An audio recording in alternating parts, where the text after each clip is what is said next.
Kinetic disorder എന്ന് പറയുന്ന ഒരു കണ്ടീഷനാണ്. സോ ഇതിൽ മെയിനായിട്ട് എക്സസീവ് ആയിട്ടുള്ള മോട്ടർ ആക്ടിവിറ്റി, ഫിസിക്കൽ ആക്ടിവിറ്റീസ്, അതുപോലെ തന്നെ ഇമ്പൾസീവ്നെസ്, ചിന്തിക്കാതെ കയറിയിട്ടുള്ള ഒരു ആക്ഷൻസ്, ഇങ്ങനെയൊക്കെയുള്ള കാര്യങ്ങൾ കാരണം ഒരാളുടെ day to day life functioning problem ഉണ്ടാക്കുന്നു. അതാണ് മെയിനായിട്ടുള്ളത്.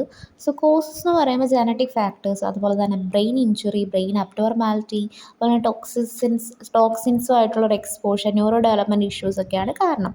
സോ സിംറ്റംസ് എന്ന് പറയുമ്പം ഒരിടത്ത് ഇരിക്കപ്പൂർത്തി ഇല്ലാതെ ഇരിക്കാൻ പറ്റാത്തൊരവസ്ഥ, അതുപോലെ തന്നെ ഇമ്പൾസീവ് ആയിട്ടുള്ള ബിഹേവിയർ, കൺട്രോൾ ചെയ്യാൻ പറ്റാത്തൊരു ബിഹേവിയർ, എക്സസീവ് ആയിട്ടുള്ള ടോക്കിങ്, അതുപോലെ തന്നെ ടാസ്കിലൊന്നും കോൺസെൻട്രേറ്റ് ചെയ്യാൻ പറ്റാത്തൊരവസ്ഥ, ഇതൊക്കെയായിരിക്കും ഉണ്ടാകുന്നത്.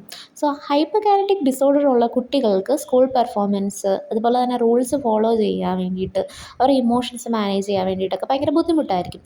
അഡൾട്ട്സിന് ഓൾസോ ഈ ഒരു പ്രശ്നം ഉണ്ടായിരിക്കും. അതായത് ജോലി മെയിൻറ്റെയിൻ ചെയ്യാനും റിലേഷൻ മാനേജ് ചെയ്യാനും സ്ട്രെസ്സ് മാനേജ് ചെയ്യാൻ പറ്റാത്തൊരവസ്ഥ.